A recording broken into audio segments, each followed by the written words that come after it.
As descobertas que vieram a seguir, como o telefone sem fio, raio laser, televisão e o rádio, tiveram a marca registrada de um brasileiro.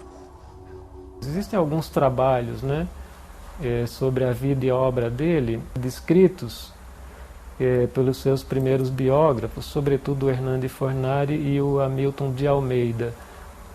E é interessante porque ele é uma pessoa, é um polímata, né?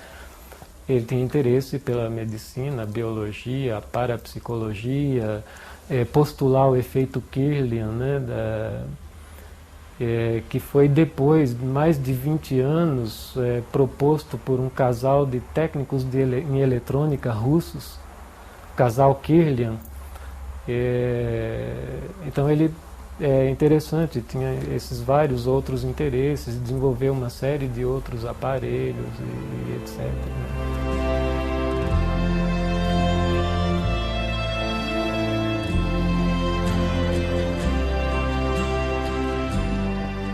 Desde pequeno, por exemplo, ele já manifestava assim um interesse pelas ciências. Por exemplo, quando pequeno, ele construiu um telefone sem fio, sem nunca ter visto nem telefone. Então, as brincadeiras dele já eram com coisas que já eram possíveis de descobertas futuras. A primeira vez que eu ouvi falar do Padre Landel foi numa aula na Faculdade de Jornalismo da Fundação Armando Álvares Penteado, FAP. Uma aula do curso de rádio, que o professor era um chileno, Júlio Zapata, e ele que surpreendeu todo mundo dizendo que, né, vocês aprenderam que o Marconi foi o inventor do rádio, mas não foi, foi um brasileiro, foi um padre. Então aquela história, assim, além de ter me surpreendido, me impactou muito, né, pela injustiça cometida com esse sacerdote. E foi aí que eu comecei a pesquisar, incentivado também por esse professor, porque ele, em todo momento da aula, ele dizia que essa história não está completa, mais coisas vão surgir com o decorrer do tempo. Existe um livro, apenas um livro a respeito, que era do Hernani Fornari. E foi aí que eu comecei a pesquisar, em 76, e não parei até hoje. No início do século XX, o padre Roberto Landel de Moura colocou o Brasil entre as grandes potências da ciência. Mas a genialidade não foi suficiente para ele deixar de ser um ilustre desconhecido. O padre Landel de Moura é um dos exemplos mais contundentes desse complexo do colonizado. É tanto que ele tentou, quando fez a invenção do rádio, em cima da radiodifusão, ele tentou inicialmente fazer valer esse seu invento aqui no país, mas não teve sucesso. Daí então ele teve que ir para os Estados Unidos, onde ele registrou as patentes. Bom, eu acho que o Landel de Moura tem que ser colocado no panteão dos inventores da segunda metade do século XIX, ou seja, da segunda fase da Revolução Industrial. Tem um panteão ali, e ele tem um lugar ali dentro desse panteão. Não é? Só que ele não é inglês, ele não é irlandês, ele não é francês, ele não é sueco, não é alemão, é brasileiro.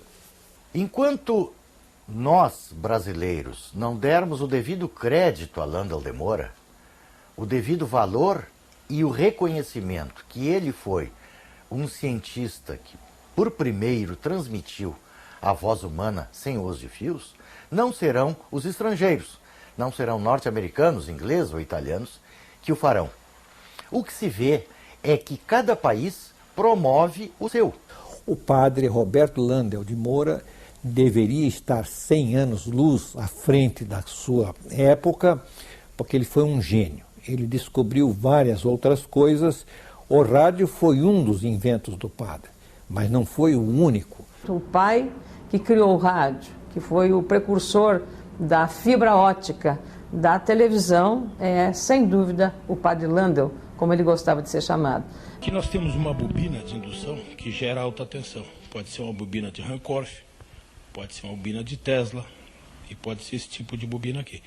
Ela gera uma tensão em torno de 15.000 volts, centelha entre as duas esferas, o capacitor dá o reforço, aqui o outro capacitor de filtragem, e essa peça aqui, que é o microfone fonético, essa realmente é a peça-chave do aparelho, foi a peça que o padre Landel de Moura inventou.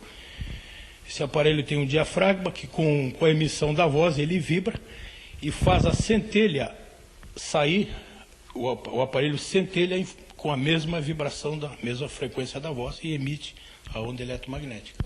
E mesmo que aos olhos de muitos o transmissor de ondas esteja condenado ao pedestal de algum museu, Marco Aurélio Moura prova que o aparelho que construiu ainda é capaz de funcionar e fascinar quem o vê pela primeira vez.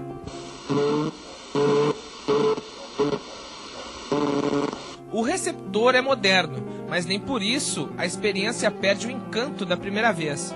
Os sons não têm clareza, mas se nota que o operador do transmissor repete a palavra alô.